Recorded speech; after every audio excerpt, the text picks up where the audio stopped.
where the Islamic community is concerned, the media has been referring to certain fringe groups. They are not fringe groups. They may be individuals, but they head various organizations. And in the Tawheed Jamaat alone, they have got more than 7.5 lakh members. And it becomes a pan-India movement. So it is ridiculous to blame me for whatever has transpired. So even at this stage, what I would like to now tell you is, some of the Muslim organizations, some of their representatives have conveyed to me that though in the beginning Mr. Kamala Hassan was adamant about not making any cuts in the movie, yesterday he has offered to delete certain portions which are found to be very objectionable. And the Muslim organization leaders seem to be in a frame of mind to accept that. So as far as the Tamil Nadu government is concerned, as far as I am concerned, as Chief Minister, I would like to say this, that if the leaders of the Muslim organizations and Mr. Kamala Hassan can sit together and work out an amicable agreement, the government of Tamil Nadu will do everything possible to facilitate that. Would that mean revoking the ban, revoking the 1.5? Well, let us go into those details later. It is Mr. Kamala Hassan who has filed the writ petitions in the courts. So what I am saying now is, this has come to me from some of the Muslim organizations. So if the Muslim organizations and Mr. Kamala Hassan are ready to sit down and work out an amicable agreement, and if he agrees to delete certain portion which they find very objectionable, then the decks could be cleared for the screening of the movie, and the Tamil Nadu government will do everything to facilitate such an amicable agreement. Everything else is understood in that. Ma'am, because this controversy, do you think the secular fabric of the state has been protected? Secondly, not at all, not at all. By a freedom personality, and also has the freedom of speech also been scuttled in the state of Tamil Nadu? Certainly not. By a freedom personality. I have rebutted all that in my arguments now. Where is the necessity? There is no question of curbing freedom of speech. What was facing the government was a pure law and order problem. We have done what we have done only in the interest of maintaining law and order.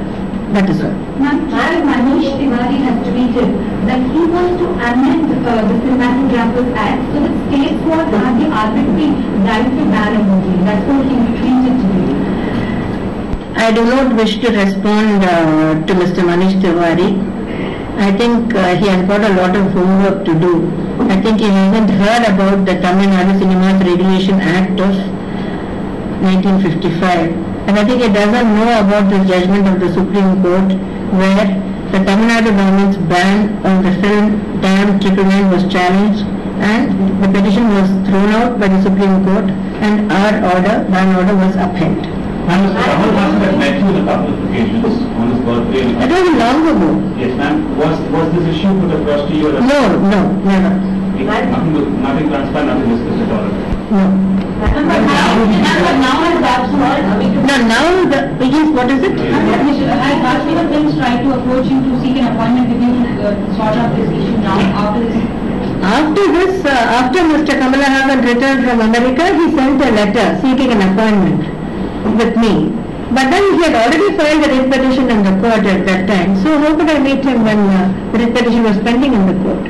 Madam, do you think this issue would have sorted out amicably without so many controversies and so many fights? How? What is your question? No, ma'am, do you think that this issue would have been sorted out amicably with, meeting the political leaders before itself and sorting out the... I explained the entire sequence of events.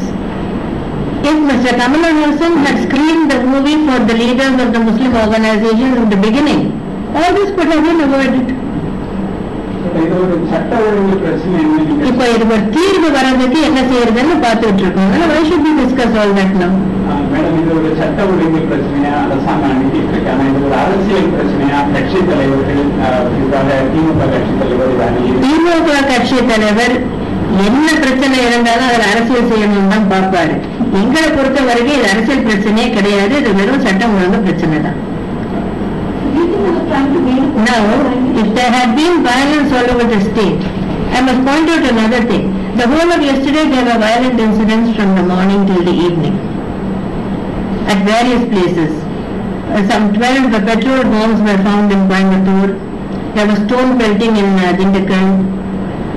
And in other places banners were set on fire. Some theatres were smashed.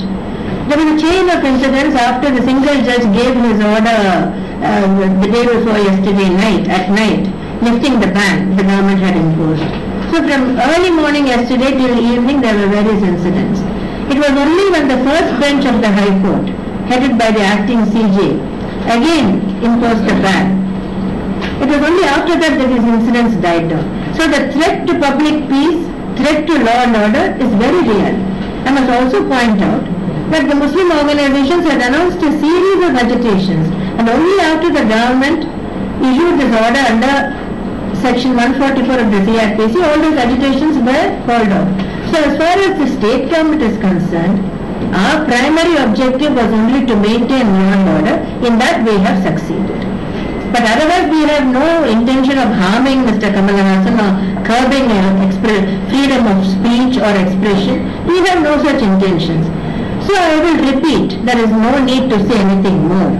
If the leaders of the Muslim organizations and Mr. Kamal Hassan are willing to sit down and arrive at an amicable agreement, the government of Tamil Nadu will do everything possible to facilitate that.